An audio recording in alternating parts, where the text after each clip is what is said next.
yung pagkakakulong nyo dyan. Tingin ko pag natalo lahat yung Duterte na yan, makakalimutan na po kayo, sir. Hindi na po kayo mapag-uusapan. Kasi sila lang naman ho yung paulit-ulit eh. Di ba?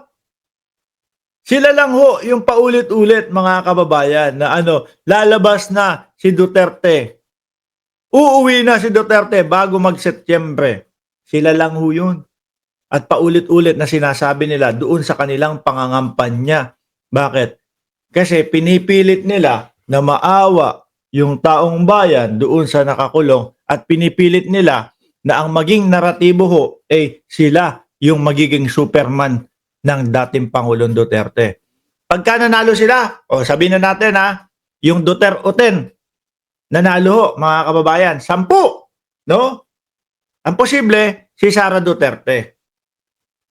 Posibleng makaligtas doon sa impeachment. Kasi hindi naman ho yung 10 na yan na mananalo, hindi naman ho para sa taong bayan yan eh. Para sa mga Duterte yan eh. No? Kahit na ang dami ng katanungan, ang dami ng hindi masagot ng Vice Presidente tungkol doon sa kanyang mga confidential funds, etc. at kung ano-ano pa. Wapakel siyang 10 na yan. Iboboto pa din para hindi ma-impeach si Inday Sara Duterte. Niyang mga yan. Di ho ba, mga kababayan? Pero kay dating Pangulong Duterte, nanalo yung 10. Sasabihin nyo doon sa ICC, oy, 10, panalo kami. sabihin nyo sa ICC, oy, ICC, 10 kaming nanalong senador. No? Humanda kayo, iuuwi namin ang dating Pangulong Duterte. Sasabihin ng ICC, oh, that's cute.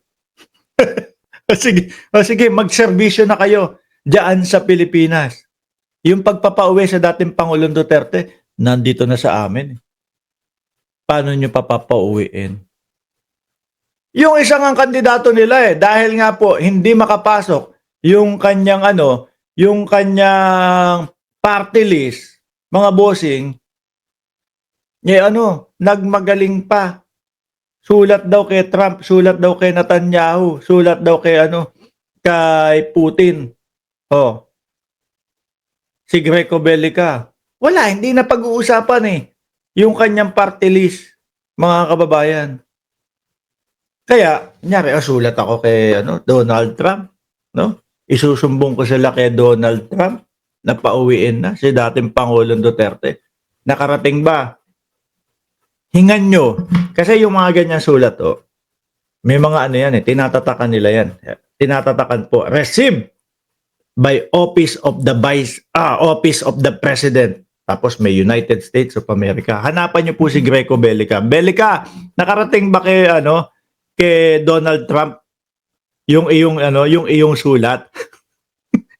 Baka hindi na ho kayo sagutin yan, wala, alam nila hindi makakarating yan, hindi aabot yan kay Donald Trump. Makaabot man, hindi ho papansinin yan, no? Ginagawa lang ho nila yan dahil nga po kandidato sila. Sabi ni Tim, Boss Mark, di ko makita comment ko dito. Ayan, nakita natin, nandiyan lang, mabilis lang yung comment section. 1,000 ba naman kayo nandiyan Di ba? Nakita ni Trump, Duterte, ano gagawin ko dito? Papauwiin. Naku, ang dami kong problema, may tariff war pa kaming inaasikaso. Etong China, pinapalobo ko yung taripa, 245 na ngayon. Si Netanyahu, wanted din ako dyan. Ano magagawa ako dyan? Di ba? Tapos yung isang si Putin, sinulatan din daw ho. Sasabihin ni Putin, wanted nga din ako dyan. May warrant of arrest din ako dyan sa ICC, tas sa akin ka pa huhuli. Baka mamaya, pag pumunta ako dyan, pinauwi ko, sabihin ko, lalabas ko si Duterte, hindi na din ako makalabas. Tuloy natin si BP. BP, tuloy po. Yan ang totoo. Si Pangulong Duterte is 80 years old. Mahina na yung tuhod niya, mahina na yung likod niya, mahina. Yun lang, hindi po pwedeng maging dahilan na kasi matanda na ganito Baka po ang mangyari, lahat po ng gagawa ng krimen ay magtatago lang ako. Papaabutin ko ng 80 anyos ako yung sarili ko upang sa ganon, kaawaan ako at hindi na ako ioblo. Di ba, Ma'am Ruby Andales 2.0 at Victor Manuel at Renante Genzola? Di ba, mga kababayan? Dahil gano'n naman po. Sa Pilipinas, gano'n. Kapag 80 ka na, maaawa na sa iyo. Yung kumuha nga lang ho ng mangga, ilang taon din ho yun. Walang exemption sa batas. Di ba? Pag may nagawang mga kabugukan, dapat pagbayaran. Na yung katawan niya at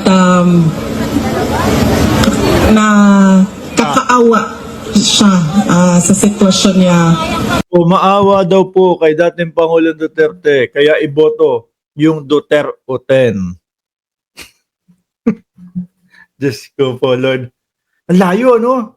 Imbis na ang maririnig ho natin doon sa kanilang mga pangangampanya, etong PDP namin na ipinagmamalaki sa inyo, madaming gagawing batas upang maiahon kayo sa kahirapan. Kagaya na lang ng ganito. Ito. At ganito ang ating pamamaraan na gagawin dyan upang maipatupad yung mga ipinapangako namin sa inyo. Hindi eh.